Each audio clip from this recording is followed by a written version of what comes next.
जब संपूर्ण वैभव होते हुए भी प्रभु श्री राम का मन व्याकुल था, तब गुरु वशिष्ठ के ज्ञान ने उन्हें विषाद से बाहर निकाला। सुनिए बकुल जी की वाणी में। जय श्री राम। तो कल हमने देखा कि विदेह मुक्त का क्या अर्थ है और बहुत ही गहराई से, बहुत ही सूक्ष्मता से जब प्रभु श्री राम को समझाया गया तो प्रभु श्री राम भी बौखला गए। तो आज 7 फरवरी है। आज आगे का मणिका क्या बोलते हैं देखते हैं। स्वागत है सबका। जय श्री राम।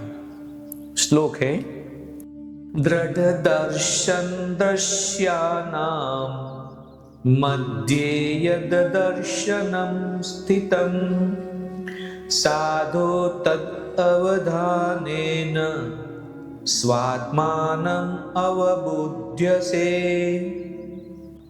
अर्थ है, वही दृष्टा है, वही दृश्य है और वही दर्शन है। अर्थात वही दिखाई पड़ता है। जब तुम यह जान लोगे तो तुम्हें आत्मबोध हो जाएगा। बहुत ही सुंदर तरीके से उन्होंने समझाया कि दृष्टा, दृश्य और दृष्टि तीनों एक ही है। जब ये समझ में आ जाए तब बोध हो गया, ऐसे समझना है। देखते हैं आगे क्या चलता है। राम ने पुनः पूछा, मेरी बुद्धि डावाडोल हो रही है। जिस स्थिति की आपने चर्चा की है उसे मैं कैसे प्राप्त करूं? तो वशिष्ठ ने उत्तर दिया, हे राम, जिसे मुक्ति कहते हैं वह निश्चयी परम तत्व और एकमात्र परम तत्व है और कुछ नहीं है। जिन्हें मैं और तुम के रूप में जानते हैं उनकी मात्र प्रतीति ही होती है। उनका सर्जन कदापि नहीं हुआ। कैसे कह सकते हैं कि ब्रह्म ही से यह सारा विश्व बना है? हम फिर से आपको बता दे, ब्रह्मा नहीं, ब्रह्म एकदम अलग है, ब्रह्मा अलग है। हे राम, जिस प्रकार आभूषणों में स्वर्ण, लहरों में जल, वायु में केवल गति, आकाश में केवल शून्यता, मरीचिका में मात्र उष्णता के अतिरिक्त कुछ नहीं रहता, उसी प्रकार ब्रह्म ही परम तत्व है। यह संसार नहीं है।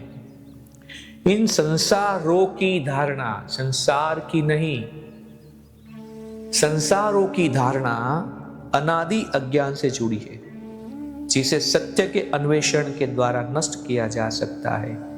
नाश उसी का होता है जिसने अस्तित्व ग्रहण किया होता है।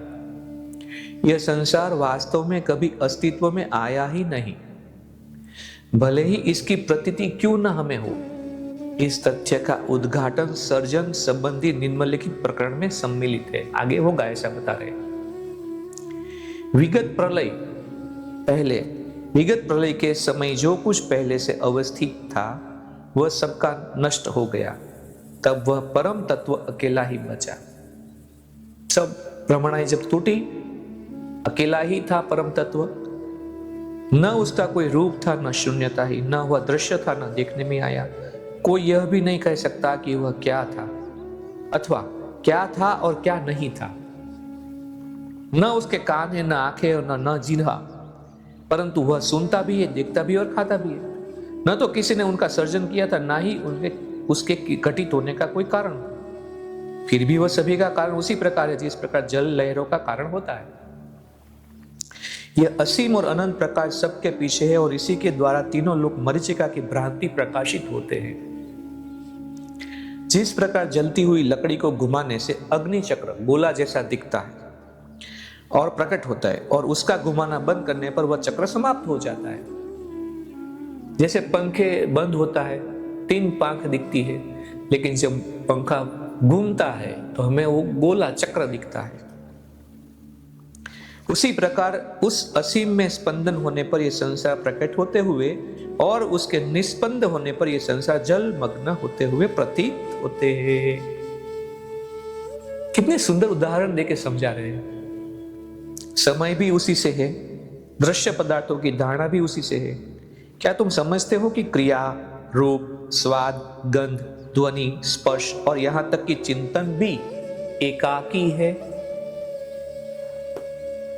तुम इन सब को इसी के द्वारा जानते हो।